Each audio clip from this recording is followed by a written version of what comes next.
Hey, what's up, you guys? Bloody Jacob here to bring you a review of Season 1 of Merlin. And this one's a little bit different than some other shows I've talked about. But it's one I've watched periodically over the years, here and there. Of course, the show is based around the legend of, King Arthur and, Merlin himself and things like that. Excalibur, different, things you've heard about like that, and myths and things like that. Anyway, so I learned about it in school, and while the show's, not completely accurate to, how the actual legend went, I still get a lot of enjoyment out of this, and I know it's definitely not, Game of Thrones or something like that. It's not nearly as violent, and honestly, it's more about Merlin's more of a family adventure drama type of show. And when there is fighting and stuff, you don't really see any blood at all, really. Even when someone gets executed, the camera just sort of turns to the people who are watching. But really, there's an extra charm about this show that I actually really enjoy. Like I said, it is cheesy, but you kind of gotta go into it with that mindset and sort of just enjoy it for what it is. Don't go off and compare it to, like I said, Game of Thrones or something. Just accept them both as their own thing.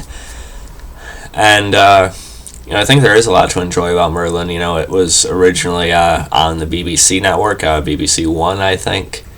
So it was a British series, and it started airing in North America on an American network on NBC, but they started not wanting it. You know how NBC is, but eventually moved to the Syfy network, and they aired the rest of the episodes in the US there.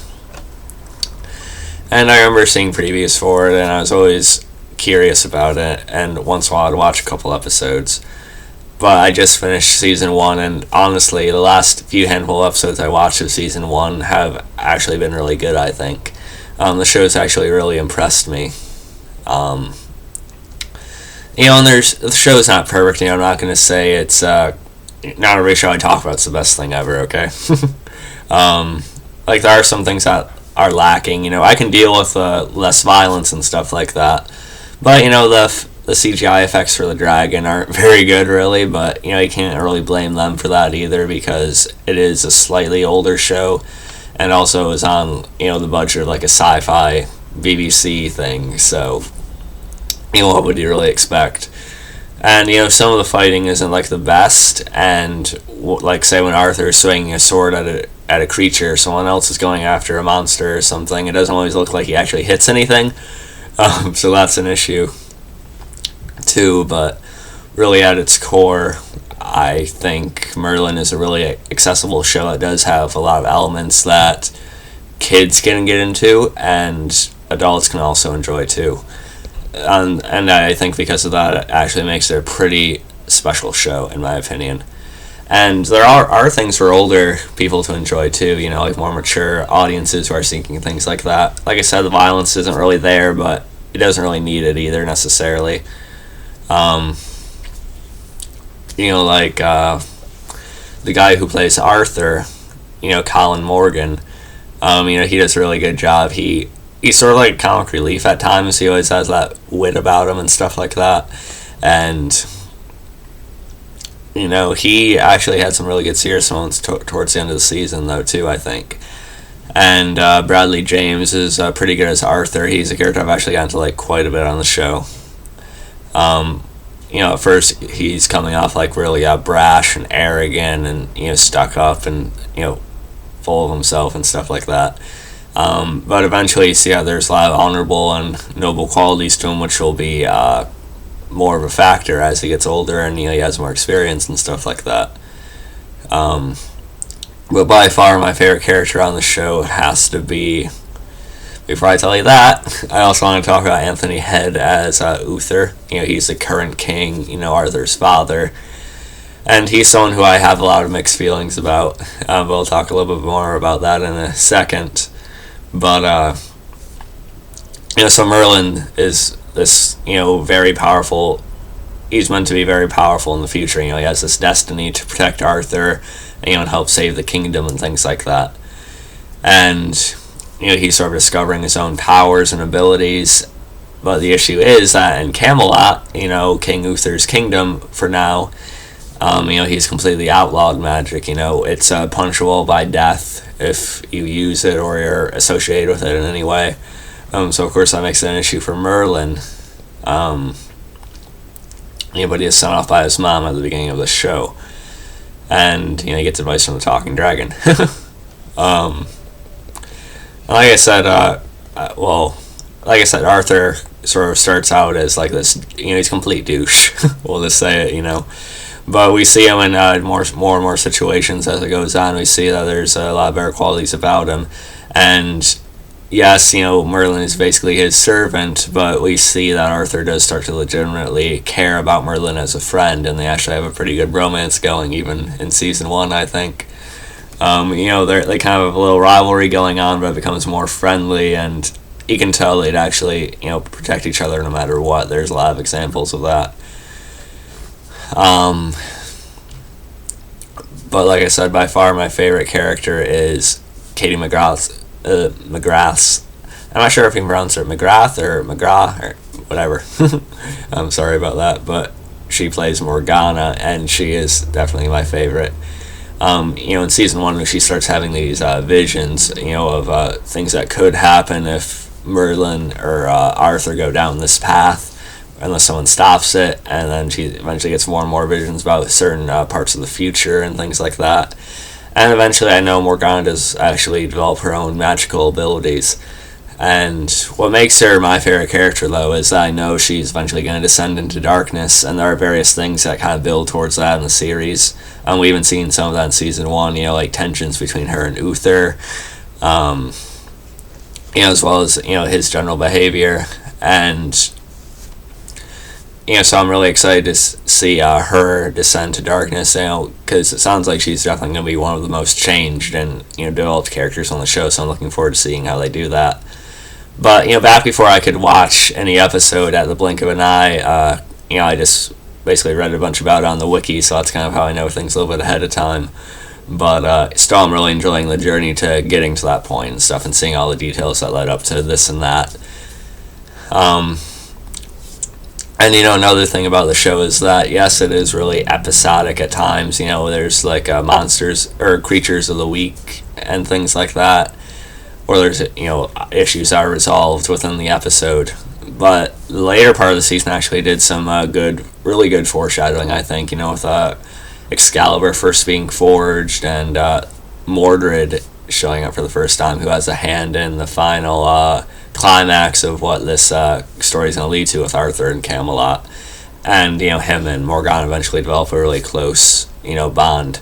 Morgana was looking after him in the episode where he's, being hidden and stuff like that, so there's a lot of foreshadowing there. And, just little things I can see that are starting to build up to Morgana changing and things like that. I think they do a really good job with it. So when it does focus on, like, the bigger picture, the bigger story arc they're trying to build towards, I think it's actually pretty well done. And as usual with these season reviews, I tell you my favorite episodes of the season. And I have to say my favorites had to be episode 9, which was called Excalibur, because, like I said, I really like when they put, like, little pieces into the bigger picture of everything, and Excalibur is obviously a very key piece in the legend of Arthur and things like that. But what really made this episode kind of special to me was that it just made me more conflicted about Uther, actually. And I mentioned how I have mixed feelings about him earlier, and like I said, I in a way hate him for, his outlawing of magic, in a way that's like it can be a kind of a safe way to go, because if everyone can just freely use magic, then that would just, potentially cause other situations. And there's plenty of evil beings out there that do use magic, so if they could be out in the open, and he just has some personal history with magic users that sort of cause him to become sort of stubborn and just set on the subject. He's not really going to change his mindset about it. and certain his temper and the way he kind of treats Morgana sometimes, kind of makes me dislike him. But then at other times I actually respect him in a way, and that is because sometimes I can sort of see his logic with how he's trying to run his kingdom, the good of the many as opposed to the good of the few, or the good of this whole kingdom as opposed to the death of just one village. Certain things he does have to think about that some of the other characters don't necessarily do in a way. And what really made me respect him in this episode actually was I really showed that he does love Arthur as his son. Because this Wraith, as they're calling the show, is basically conjured back from the dead. And the effects on the Wraith, actually, in Episode 9 were pretty damn cool, and the helmet finally came up, I thought. It looked pretty realistic. And Arthur is going to step up to fight the Wraith, after all these knights left and right had failed in fighting him, basically because the Wraith couldn't be killed because he had to fulfill his destiny of revenge that he was resurrected for. And that meant killing Uther.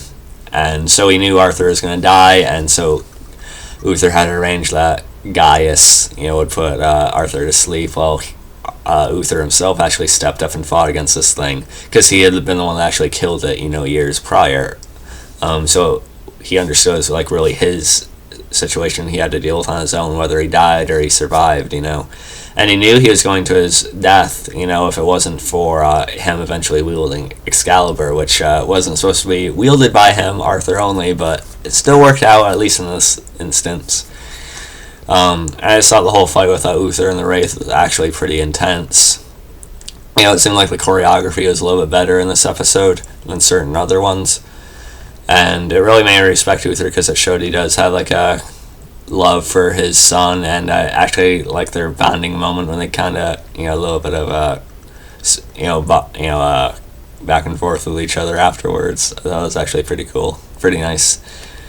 So that was one of my favorite episodes, and then another one had to be the one right after that actually, and that was episode 10, The Moment of Truth. And this is where Merlin's mother actually shows up again, and she basically makes it known that there's these bandits that are taking their supplies from their village, and they want Uther's help to send men there to defend them and to kill the bandits and stuff like that. But technically the village is out of their jurisdiction basically, and it would be in another kingdom. So if Uther's troops and men were spotted going into that, maybe the other side would think, oh, they're trying to take over, they're trying to show that this is their territory or something. So again, that's one of the things Uther has to think about too. So you kind of get it, kind of don't. It's kind of a conflicting thing. But I like that Arthur actually, showed his heart and his kindness, and actually, also for Merlin, because he actually does care about him whether he says it or not. He brought a handful of men. He is actually able to rally the villagers and stuff like that to actually fight back against these bandits. And it was also great because not only did Merlin, get to use his magic a little bit, and he also met his old friend from the village who actually had a role in Game of Thrones. Arya's friend, the younger guy who got involved with the Red Woman a little bit. We haven't seen him in a while, though. I forget his name. Don't kill me. But what also made this episode pretty awesome to me is that Morgana joined along with came along with Arthur, to defend him, and to defend the village, and she actually got to fight, which is really awesome because not only does she become a powerful witch and sorcerer type of character later on, she can actually fight. She actually has a pretty good skill with a sword when a sword's in her hand.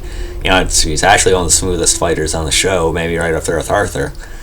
And so I like seeing her getting to kill some bandits, and how Merlin had to use magic, that whole huge wind gust thing he used to send the bandits fleeing, and then Arthur got to kill the main one and stuff like that, I think. But I know Morgana had a huge hand in helping him too. So that was a really good one too. The battle in the village when they were defending it was actually pretty cool, I thought. Like I said, the choreography actually got a little bit better. So I like that one too. And this one is probably my favorite of the season by far. Not by far, but this is the one that really has resonated with me more than all the other ones. And that was episode 12, To Kill the King. because this really, I said Morgana's my favorite character, and so a reason this naturally became one of my favorites, or my favorite so far, was because of the concentration on the conflict between her and Uther, and the tension that was rising between them. Of course, as far as we know right now, supposedly Morgana's father, died when, he was sent, by Uther to defend a certain area, and then he was killed. And Morgana sort of blames him for that, but, as well as the little magic banning thing. And once again, Uther showed actually a huge amount of respect for Morgana's father, called him one of his best friends, and how he actually liked how he challenged him, and made him think from different perspectives. And Morgana kind of fought back against that, saying how when she actually talked back to Uther and disagreed with him, she got put in chains. But Uther actually acknowledges his temper and how he can make the wrong decisions sometimes. And this episode is also sort of propelled by the death of Gwen's father. And Gwen is sort of like one of the, she's one of the normal girls on the show, but Arthur's taking an interest in her, so that's going to change. But her father was actually killed because he unknowingly worked with a magic user, who was trying to kill the king. And he was locked up, and Morgana actually gave him a key to try and get out, but he was killed when he tried to do so. So Morgana also sort of blamed herself in that instance, I think. But also the fact that Morgana is actually working with these assassins to try and kill Uther, because she actually, did think he deserved to die, until that scene at her father's grave at the end, which is really well acted. I thought actually pretty well written too, on both the part of Katie and Anthony Head. Just good back and forth between the two. Good dialogue, I thought. But really, this was sure, Merlin was discovering how Morgana was working with these assassins. He was interfering towards the end. I did like seeing Merlin use the staff to kill a few of them, but he was actually knocked out. So really, even though Merlin was basically being the hero of the episode again, it was really Morgana's choice that ultimately prevented Uther's assassination at the end, because she ended up saving him from the leader that was trying to kill him. And she stabbed him in the back, which is awesome. But I'm sure Uther's going to do something that really puts her off again at some point, so it's really going to see when that damage is brought back up again. But for now, I really like these two. The relationship between these two, I think it's really complex and one of the most interesting things on the show. So that was a fantastic episode, I thought. And, the finale was pretty good as well. It definitely worked as a season 1 finale. I thought it just wasn't as impressive to me as episode 12, just because it wasn't centered around Morgana quite as much. But we did see this magic user, this female magic user who we've seen earlier on in season 1, and so she is sort of built up as more of the villain for season 1, appearing every so often. And we actually got teased with the death of Gaius, who ended up sacrificing himself, for, he was going to take Merlin's place, or, who sacrificed himself for Arthur. And we actually got a pretty cool battle between Merlin and the girl here, too. Them, shooting their magic back and forth at each other was pretty cool, actually. And it was really awesome to see Merlin actually have a badass moment. He rose up, and when he thought Gaius was dead, he said, "You killed my friend," and then he just destroyed her with the storm and lightning thing. I thought that was pretty badass, actually. Right now, I kind of like Arthur more than Merlin, actually, but that may change as Merlin's powers continue to develop and he really becomes the legend he is. So we'll see, though. But I thought it was a pretty good season 1 finale as well, and we also got more teasing of Morgana seeing things in her dreams and things like that, so that's going to build something more, so I'm looking forward to it. But yeah, I could go on and talk about a lot of the other details. Sure, there were some sillier episodes, like the whole unicorn thing, and different creatures didn't work quite as well as others. But,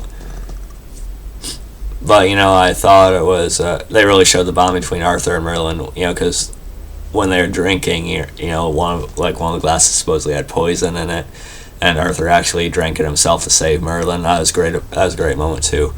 But, despite some, sillier episodic episodes, like I said, I think there is when it is focused on the bigger picture, it is actually a pretty damn good show with the dialogue and everything.